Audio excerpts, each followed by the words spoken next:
L'épanouissement de la jeune fille au Sahel, une préoccupation du monde éducatif, notamment le lycée Soudou Andal de Dori. La journée de la jeune fille au Sahel en est donc le tremplin. Dans ce journal, nous irons à Dori pour en savoir davantage. La foi chrétienne vécue dans sa plénitude par les fidèles chrétiens, c'est du moins l'objectif d'une nouvelle structure évangélique que nous découvrons dans ce journal. Ce sont là les titres de cette édition du 19h. Madame, Monsieur, bonsoir et merci de nous recevoir chez vous. Les rideaux sont tombés sur la 3e édition de la journée de la jeune fille au Sahel le samedi dernier à Dori. Une journée organisée pour lutter contre le mariage précoce et toute forme de violence préjudiciable à la scolarisation et à l'épanouissement de la jeune fille. Ibrahim Kagone, Lazare Sanou, depuis Dori. Elles sont venues de la province du Yaga, de l'Oudalan et du Sénou. Ici, on est formé sur les violences basées sur le genre. Là, ces élèves identifient les problèmes liés à la scolarisation de la jeune fille au Sahel. Les solutions et les activités à mettre en œuvre pour éradiquer le fléau sont présentées à l'assistance. Elles-mêmes, elles ont pris la parole. On a vu que les thèmes les intéressaient. Donc nous pouvons dire qu'on a pu atteindre un peu nos objectifs, qui est d'éveiller la conscience de ces jeunes à la responsabilité de leur vie. Vous avez vu qu'il y a des filles qui sont venues de toutes les provinces. Il y a des filles déplacées internes, il y a des filles réfugiées. C'est vraiment, ça concerne toutes les communautés qui nous intéressent et c'est très important que vraiment ensemble nous puissions lutter contre les mariages précoces et que le droit de la fille soit vraiment restitué. Pour la scolarisation de la jeune fille, la lutte contre le mariage d'enfants, la contribution des autorités religieuses et coutumières est attendue. La jeune fille est une éducatrice, c'est la mère demain qui va éduquer vos enfants.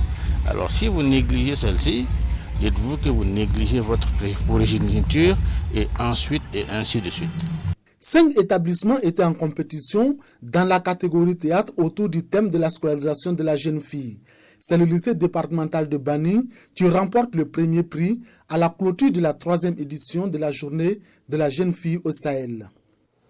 Cap sur la cité du Bafouji pour parler santé. La coopérative des tradipraticiens de Diebougou se fixe pour objectif de mieux professionnaliser le domaine de la médecine traditionnelle. Pour y arriver, elle a regroupé des tradipraticiens de la province de la Bougriba le samedi 15 mai dernier. Le résumé de la rencontre avec Issa Kazabré et Romial Patrice Toé.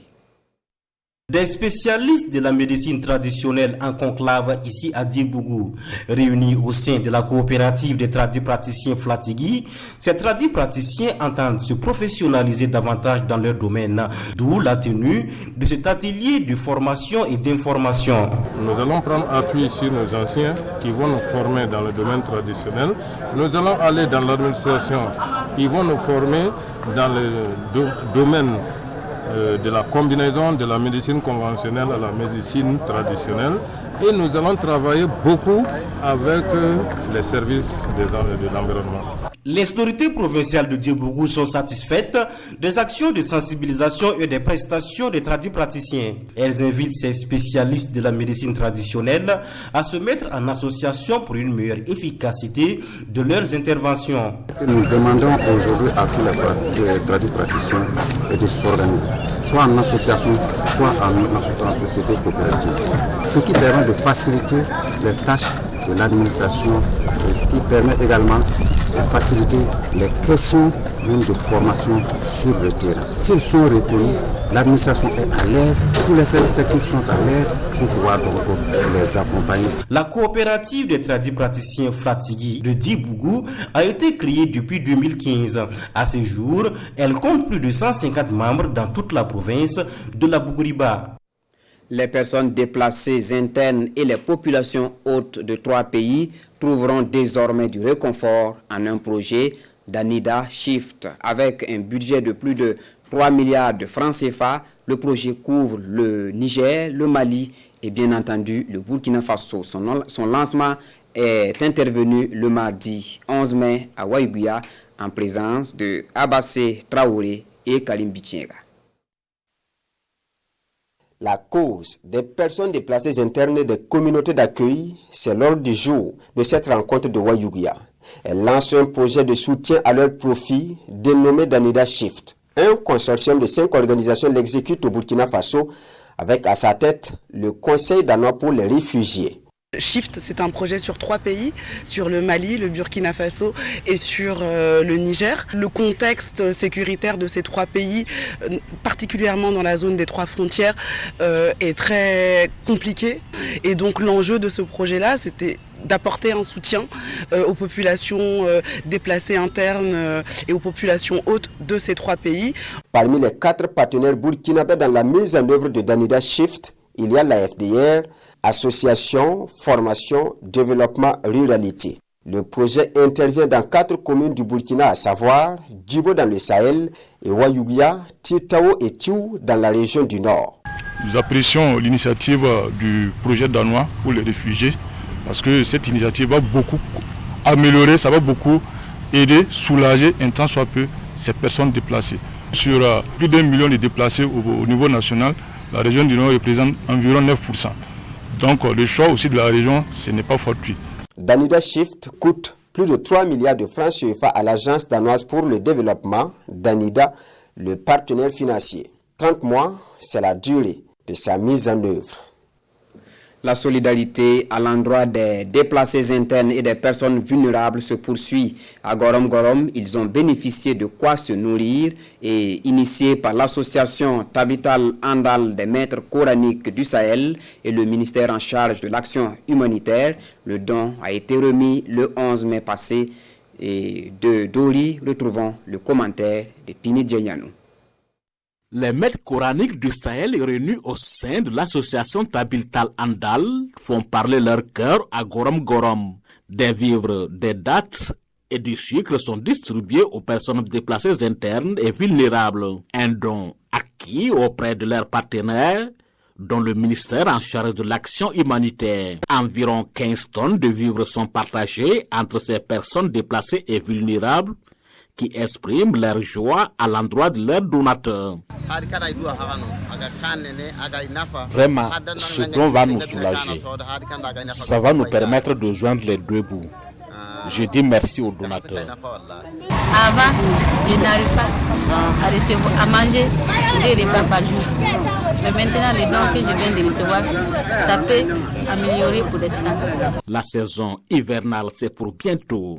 Et les autorités de l'Oudalan, en plus des vivres acquis pour se déplacer, souhaitent avoir auprès des partenaires des abris, mais aussi de quoi cuire les aliments pour se déplacer, pour que ceux-ci évitent la coupe abusive du bois pour leurs besoins.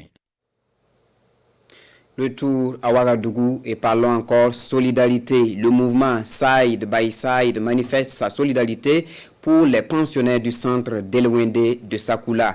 Ils ont reçu des kits Covid-19 pour combattre la propagation de la pandémie du Covid-19. Adama Giti et bienvenue Tansa. Des kits d'hygiène destinés à améliorer les conditions sanitaires des pensionnaires du centre d'Elwende de Sakoula, du savon, du gel hydroalcoolique, des lave-mains, des masques pour aider ces femmes à se prémunir contre la maladie à coronavirus. C'est un don du mouvement Side by Side en partenariat avec l'ONG Christian Aid. Le mouvement Side by Side a été créé en Angleterre et c'est en mai 2018 que nous avons lancé le chapitre de l'Afrique de l'Ouest. Donc à notre retour de ce séminaire d'Accra là, nous avons lancé aussi le chapitre Side by Side Burkina en 2019. Christian Aid, c'est cette organisation-là qui soutient Side by Side. Sinon, le mouvement en lui-même est indépendant. Nous pouvons dire que vraiment nous avons un appui et ça nous encourage à pouvoir vraiment écouter la cause de réinsertion de nos femmes. Donc, merci beaucoup. Nous allons prier vraiment pour que la structure puisse aller toujours de l'avant. Ce geste de solidarité constitue pour le mouvement Side by Side, composé de leaders religieux et coutumiers, un pas de plus dans la quête d'une équité sociale. Et puis, un mot de religion dans ce journal. La mission Service Amical, c'est la nouvelle structure dans le paysage évangélique du Burkina Faso. Une trouvaille pour contribuer au raffermissement de la foi chrétienne selon ses créateurs. Les activités de la mission Service Amical ont été lancées le 15 mai en présence de Amadou Ilboudo et Aimé Solange Djigba. C'est une cérémonie qui consacre le lancement des activités de la mission Service Amical du Burkina. Les membres du bureau bénissent leur mission, propager la bonne nouvelle du salut en Jésus-Christ à toute la création sans exception.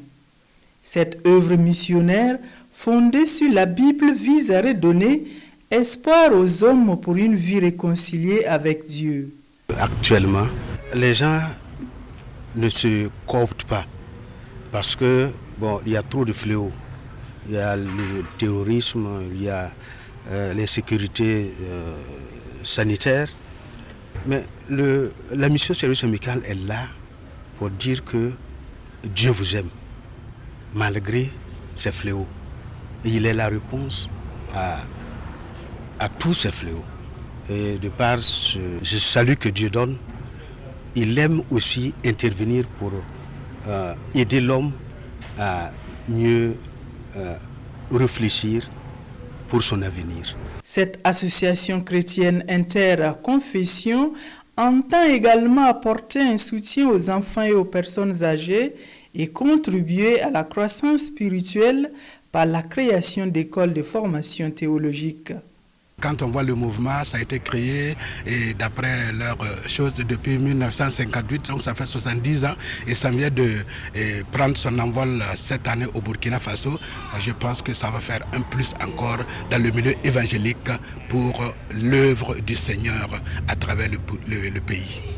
D'origine suisse, la mission Service Amical nouvellement implantée au Burkina, après le Togo et la République démocratique du Congo, compte sensibiliser les populations sur les méfaits et les conséquences de l'exclusion sociale.